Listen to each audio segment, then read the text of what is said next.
В эфире Абхазского телевидения информационный выпуск Камши Кушара. Здравствуйте. Сегодня в выпуске. К 75-летию начала Великой Отечественной войны на Абхазском телевидении стартует проект возвращения имени. Боржоми шел в Абхазию. Абхазские таможенники изъяли контрабандный груз. Ольгинские водопады. Репортаж о новом туристическом объекте в Абхазии. 22 июня на всем постсоветском пространстве отмечается День памяти и скорби. 75 лет назад началась Великая Отечественная война. Внимание! Говорит Москва. Заявление советского правительства. Граждане и гражданки Советского Союза. Сегодня, 22 июня, 4 часа утра, без объявления войны, германские войска напали на нашу страну. План «Барбаросса», вторжение и захват СССР, стал поворотным в истории Третьего рейха. За первые несколько месяцев наступления гитлеровцы захватили почти всю европейскую часть Советского Союза. Первые внезапные авиационные удары необъявленной войны пришлись по железнодорожным узлам, военно-морским базам, аэродромам. Главная задача нацистской Германии – властвовать в Азии и Европе. Война также нанесла идеологическую подоплеку. Гитлер и его ближайшие соратники фанатично ненавидели коммунистов. На сопротивление немецким фашистам были брошены все силы. На защиту своего отечества стал весь многонациональный народ Советского Союза. Только ценой огромных усилий удалось достичь перелома в войне, а впоследствии изгнать агрессора. Долгие 4 года люди стойко сражались на фронтах и трудились в тылу. Благодаря неимоверным усилиям советский народ выстоял блокаду Ленинграда, Сталинградскую битву, сражение на Курской дуге. В этой войне, длившейся 1418 дней и ночей, Советский Союз потерял около 27 миллионов человек. В годы войны в Абхазии было развернуто большое количество военных госпиталей, в которых проходили курс лечения десятки тысяч раненых бойцов. Более 55 тысяч жителей Абхазии ушли на фронт, более 17 тысяч не вернулись. Из них 22 жителя республики были удостоены высочайшего звания Герой Советского Союза. Воины Абхазии героически защищали свою родину в Брестской крепости, на Кавказе, на подступах к Москве, у стен Ленинграда и Сталинграда, под Севастополем, Новороссийском и Одессой, освобождали страны Европы. Среди героев Советского Союза Владимир Харазия, летчик-штурмовик Кезем Агарба, повторивший бессмертный подвиг Гастелло, защитник дома Павлова Алексей Цугба, первая летчица абхазка Мэри Авицба. Невозможно переоценить вклад в победу участников партизанского движения, подпольщиков, сражавшихся в тылу врага. Стратегически важной целью советской армии было не пустить врага на Кавказ. Бои проходили на перевалах Крестовый, Марух, Кохора, Санчара. Сегодня в районе перевала Санчара установлен мемориальный памятник в память о павших в бою за Родину. Великая Отечественная война вошла в историю человечества как самая кровопролитная. Советскому народу предстояло пройти через нечеловеческие испытания, выстоять и победить, избавить мир от фашизма, показав всем, что дух солдата Красной Армии не дано сломить захватчикам. Никто и предположить не мог, что названия городов-героев станут известны всему миру, что Сталинград станет символом стойкости людей, Ленинград – символом мужества, Брест – символом отваги, что наравне с мужчинами-воинами землю от фашистов героически станут защищать старики, женщины и дети. Вечная память погибшим, вечная слава выжившим. Сария Смыр, Абхазское телевидение. На телеканале АГТРК стартует новый проект «Возвращение имени». Проект посвящен жителям Абхазии, без вести пропавшим во время Второй мировой войны в немецких лагерях. Презентация проекта, приуроченная к 75-летию начала войны, прошла на площадке информационного агентства «Спутник Абхазии». Его авторы рассказали о том, как возникла идея искать пропавших без вести и какая работа уже проведена в Абхазии. Елена Лолуа с подробностями. судьбы тысяч людей, пропавших без вести в годы Великой Отечественной войны, так и остались невыясненными. В этой войне принимали участие около 15 тысяч жителей Абхазии, и 8 тысяч из них пропали без вести. С целью их поиска на государственном телевидении стартует проект «Возвращение имени», в рамках которого будут публиковать списки пропавших и истории найденных людей. В Республике Абхазия пропавшими без вести числится 8 тысяч человек. Это огромное число для такой маленькой страны. Но для нас, в первую очередь, это означает, что 8 тысяч семей не имеют сведения о своих родных и близких. Уже год мы работаем над главной задачей, над задачей розыска родных. Оказывается, это непростое дело. Это тоже большая страна, большая территория с большим количеством различных сел, в горах, на местах. Поменялась обстановка, но мы задались целью добиться, чтобы это произошло. И я рад, что на сегодняшний день эта работа началась. После войны около 2 миллионов военнопленных вернулись в Советский Союз, и большинство из них подверглось репрессиям. И только несколько лет назад были обнародованы ранее засекреченные списки погибших и пропавших без вести. Григорий Скворцов наткнулся в Центральном архиве Министерства обороны России на картотеку военнослужащих из Абхазии, замученных в немецких концлагерях. Тогда у него и возникло острое желание провести самостоятельный поиск и исследование архивных документов, создать свою базу данных. Немецкое командование очень подробно оформляло карточки на каждого человека, попавшего в лагерь, рассказывает он. Поэтому в документах часто содержится дополнительная информация, в частности, имена и адреса родственников. Я решил поинтересоваться, а сколько всего жителей Абхазии сегодня по документам доступны нам, чтобы мы могли проинформировать семьи. Оказалось, что все, что есть сегодня в российском архиве, это 320 человек. Родные до недавнего времени не могли получить сведения о подлинной судьбе этих людей. Вот отсюда возник проект возвращения имени. То есть мы задались целью проинформировать родных в Абхазии о том, что стало с этими людьми. Автор проекта обратил внимание на большое количество погибших и пропавших без вести выходцев из Абхазии в районе Керчи. Этой темой отдельно должно заниматься государство, убежден Григорий Скворцов. По его словам, в рамках проекта будут организованы поездки родственников к местам захоронений. Самое главное мероприятие, которое мы намерены провести, это поездки родственников к местам захоронений. Для того, чтобы взять землю и привезти домой по традиции. Причем эти поездки доступны. Вот у нас запланирована поездка, и благодаря фонду «Апсны» мы едем со съемочной группой по графику в Миллерово. Это район Ростовской области, станция Миллерово, железной дороги на Москву, где был очень страшный лагерь. В этом лагере погиб Азиз Агарба, милиционер из Нижних Эшер.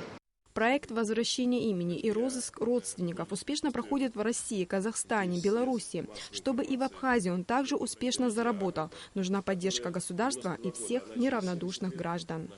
Елена Лолуа, Беслан Джинджоля, Абхазское телевидение. Пенсионеры республики, получающие только абхазскую пенсию, получат надбавку в размере от 500 до 1000 рублей в зависимости от категории. Выплату надбавок планируется производить со следующей недели. Пенсионеры единовременно получат перерасчет только за весь прошлый год. Об этом в интервью абхазскому телевидению сообщила заместитель министра труда, занятости и социального обеспечения Ольга Когония. Во-первых, хочу сразу сказать, что это доплата состоится только за 2015 год. Только за 2015 год. Мы исполняем постановление нашего кабинета министров нашей страны. Значит, и доплату производим категориям. Могу озвучить цифры, да? Категория пенсионеры по возрасту, которые получают на сегодняшний день 500 рублей, будут получать плюсом, получат, вернее, за 2015 год в месяц, плюс 1000 рублей. Соответственно, 1000 на 12 месяцев всего 2015 года получается 12 тысяч рублей. Значит, но опять же, у всех индивидуально, потому что не каждый пенсионер мог быть получателем на 1 января 2015 года. Кто-то, может быть, назначился только с июня 2015. Соответственно, будет доплата произведена, высчитана и отданы денежки, которые людям положены. Пенсионерам, имеющие почетные звания, народные заслуженные, значит, их доплата составит 500 рублей в месяц. Значит, пенсионеры, подземщики, так называемые наши шахтеры, их доплата составит 500 рублей. Пенсионеры, получающие пенсию по утере кормильца, их доплата составит 700 рублей в месяц. Пенсионеры круглые сироты, их доплата составит 1000 рублей в месяц. Инвалиды первой, второй, третьей группы от общего заболевания, их доплаты, соответственно, составят 1000 рублей каждой категории инвалидов, каждой группы. Инвалиды с детства, их доплата у каждой категории, вот инвалида с детства до 16 лет, первой и второй группы, составляет 500 рублей. Пенсионеры, получающие социальные пенсии, это самые наши, так скажем, уязвленная, ущемленная категория, их доплата составляет 850 рублей в месяц. Значит, естественно, эти суммы рассчитываются за 2015 год, за весь, и отдаются людям сразу. Полностью интервью с заместителем министра труда, занятости и социального обеспечения Ольгой Когони смотрите в нашей программе сегодня. 20 июня в ходе реализации оперативной информации сотрудники отдела по борьбе с контрабандой и таможенными правонарушениями Государственного таможенного комитета Республики Абхазия совместно с отделом по борьбе с таможенными правонарушениями и оперативного реагирования таможенного управления ГАЛ в населенном пункте Бгоура Галского района вблизи государственной границы с Грузией в лесном массиве был обнаружен тайник с 400 пластиковыми бутылками минеральной воды марки «Боржоми» емкостью 0,5 литра, ввезенной на таможенную территорию Абхазии вне установленных пунктов пропуска и таможенного контроля. По данному факту отделом дознания и таможенных расследований возбуждено дело об административных правонарушениях. Военная прокуратура Республики Абхазия обратилась в военный суд с ходатайством об избрании меры пресечения в виде заключения под стражу в отношении Рашида Ганджиоглы, обвиняемого в умышленном убийстве гражданина Грузии Гиглы Атхазория, имевшего место 19 мая на территории приграничного села Хурча Зугдитского района Республики Грузия. В отношении Ганджиоглы вынесено постановление о привлечении в качестве обвиняемого по части 1 статьи 99 «Умышленное убийство» Уголовного кодекса Республики Абхазия. Он отстранен от занимаемой должности в службе государственной безопасности. Как сообщает пресс-служба Черноморэнерго, 22 июня произошла авария на высоковольтной линии Очимчира-220. Аварийные бригады РУП Черноморэнерго локализовали место аварии. На время проведения ремонтно-восстановительных работ была подана заявка на аварийный переток с территории России. В конце прошлой недели произошло возгорание на Синопской подстанции, из-за чего полностью сгорел трансформатор. Энергетикам за короткий срок удалось демонтировать сгоревшее оборудование и установить отремонтированный трансформатор. По словам главного инженера унитарного предприятия Черноморэнерго Тимура Кация, благодаря слаженной работе абхазских электриков восстановительные работы были завершены в максимально сжатые сроки. Тот трансформатор, который вышел из строя, как мы говорили, уже очень старый был, он дважды отслужил свой срок. Вывести и завести другой, который вы сейчас увидите, сзади меня стоит, вот это больше всего у нас отняло время. До 2-3 часов ночи мы этим занимались. Нам пришлось арендовать кран 100-тонный у морпорта, и вот этим краном только мы смогли поднять. Большой труд ребятами был сделан. То есть вот и СУЭСовские работники физически, и там с кабелем помогли, эти кабели заменили, все, откуда очаг возгорания был. Все это они очень помогли. Ребята вообще круглосуточно работали. К сведению потребителей электроэнергии в Гагарском и Гудаутском районах, РУП Черноморэнерго ставит в известность, что в связи с ремонтно-профилактическими работами на подстанции Очимчира-220 с 23 по 25 июня с 4 утра до 7 утра будут обесточиваться все потребители Гагарского и Гудаутского районов. Премьер-министр Абхазии Артур Микваби принял директора Татарского государственного театра драмы и комедии Фаниса Мусагитова. Как известно, театр в эти дни находится с гастролями в Абхазии. Фанис Мусагитов поблагодарил руководство страны за теплый прием и выразил уверенность, что отношения между Татарстаном и Абхазией будут только развиваться. Как отметил премьер-министр, дружеские отношения между нашими народами имеют давние корни. Вы возглавляете труппу, которая пользуется большим успехом. Я уверен, что гастроли, которые проходят здесь, они тоже будут пользоваться успехом. У нас хорошие дружественные отношения с вашим народом сложились не сейчас, давно. А в годы нашей лихолетия, в годы войны, ваш первый президент в близких отношениях был с нашим президентом, в близких отношениях был с абхазским народом, много сделал, помогал, оказывал политическое, экономическое, социальную, политическую помощь. Ну и все остальное. Мы в прошлом году, год тому назад вас гостили, нас очень хорошо там приняли. Хочу сказать, что те успехи Татарстана нас очень обрадовали. И то, что мы там воочию видели, поняли, что ваша республика динамично развивается. Наверное, она по динамике, по темпам развития одна из передовых Российской Федерации. Президент Рауль Хаджимба поздравил руководителя Федерации футбола Абхазии Руслана Аджинджел с днем рождения. В поздравлении, в частности, говорится: «Ваш плодотворный труд на посту президента Федерации футбола Абхазии является гарантией развития этого вида спорта в нашей стране. Благодаря вашему богатому жизненному и профессиональному опыту, организаторскому таланту вы внесли весомый вклад в развитие отечественного футбола и заработали заслуженный авторитет среди спортивной общественности в Абхазии и за ее пределами». Отсутствие дороги и водопровода. В таких условиях уже несколько десятилетий живут жители села Баслат Сухумского района. Несколько раз своими силами они пытались решить проблемы, но уж очень они масштабные. Нала Кова с подробностями. Вот уже пару десятков лет жители улицы Асланзе, села Баслата Сухумского района, остаются один на один со своими проблемами.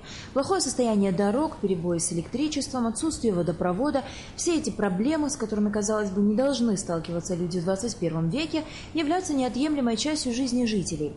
Жители улицы, носящие имя героя Абхазии, кавалера ордена Леона Денуара Асланзе, а это более 80 семей, пытаются решить проблему самостоятельно, но пока безрезультатно. Можно делать, надо внимание чуть-чуть. И если можно, конечно, вот эти столбы меняются, электричество. Мы там 12 дворов живем, мы родниковая вода, мы деревню считаем, подъем надо. Ну, водой плохо, конечно, вот люди живут, это же здесь почти город был, я местный житель. 75 лет живу, здесь такого не было. Состояние электрических столбов, мягко говоря, оставляет желать лучшего. Усилиями местных жителей несколько столбов были заменены, но линии электропередачи так и не были проведены. И дороги в таком состоянии, что зачастую даже такси и машины скорой помощи отказываются приезжать на вызов, а воду приходится набирать из близлежащих колодцев, что, согласитесь, никак не соответствует укладу жизни современного человека. Живем уже 23 года здесь. Пьем болотную воду. Болотную, вы понимаете, что такое болото? Воды здесь не было, раньше света не было, но сейчас светом, слава богу, ничего. Дороги никакой. У меня муж инсультник, лежит уже 2 года с инсультом. Тяжело больной, лежачий больной. Скорая помощь приходит часто вызывать, они не едут, говорят, дороги плохие. Не могут выезжать. Сколько раз это было. Тяжелое положение. Сейчас хоть там дорогу сделали, хоть попутки отсюда ехали, я могла добираться как-то или за лекарством, или как-то что-то. А сейчас вообще тишина здесь, поехали все оттуда. И положение, конечно, не важно. Общественный транспорт здесь явление редчайшее. Людям приходится преодолевать несколько километров пешком, чтобы добраться до центральной трассы. На собрание жителей улицы был приглашен депутат Народного собрания Валерий Кварча. Он со своей стороны пообещал сделать все возможное, чтобы хоть часть проблем села была решена в ближайшие сроки. Жители улицы Асланзе обращаются к районной администрации с просьбой обратить внимание на их проблемы, в особенности на отсутствие воды, что в летний период делает их существование буквально невыносимым. На Алакове Михаил Братухин, Абхазское телевидение. За 20 дней июня Ритинский реликтовый национальный парк посетили 51 808 человек, сообщает Апснапресс. За период с 1 по 21 июня на контрольно-пропускном пункте Ритинского национального парка было реализовано билетов на общую сумму 17 миллионов 92 тысячи 50 рублей. Цена билетов в этом году не изменилась. Билеты для взрослых посетителей стоят 350 рублей, детские 100 рублей. Ольгинские водопады – уникальное место по своей красоте и атмосфере, где в ущелье находится необычный ресторан абхазской и европейской кухни. Расположился этот райский уголок в 20 километрах от столицы. Репортаж Ренаты Шакая. Вдоль живописного Цибельдинского ущелья, чуть дальше села Мерхиул, у моста в районе села Ольгинское, виднеется водопад, названный по имени села Ольгинским. В летний сезон он иногда высыхает, тонкие струйки воды стекают вниз. Красиво видно, водопад открывается с моста. Можно спуститься вниз и осмотреть водопад снизу. При въезде на территорию можно взять на прокат резиновые сапоги, чтобы исследовать все водопады, поднявшись по руслу реки выше Ольгинского водопада.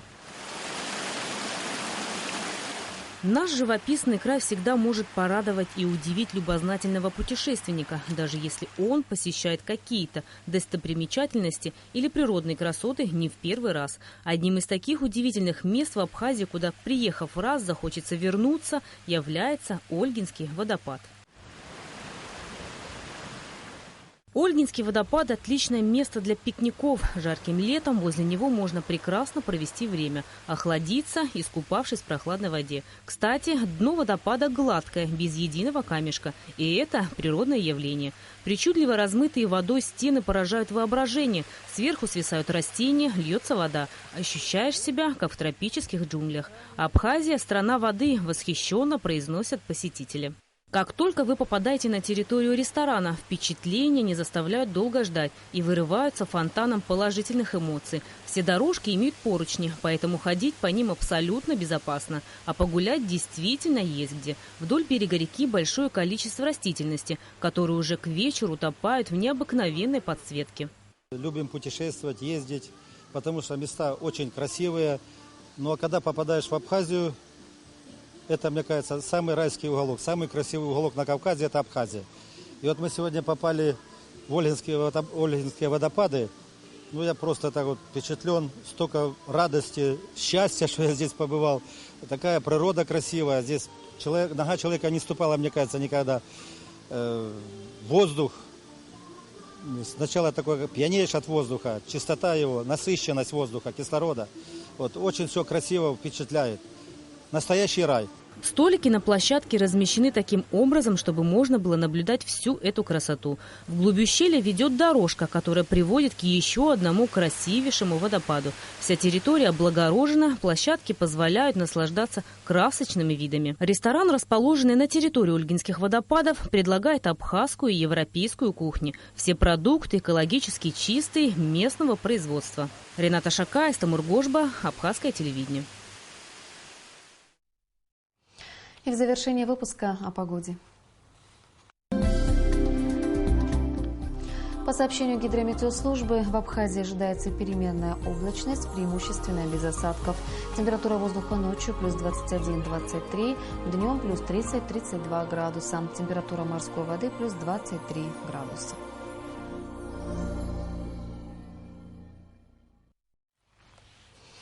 Информационный выпуск завершен. Я прощаюсь с вами. До встречи в эфире.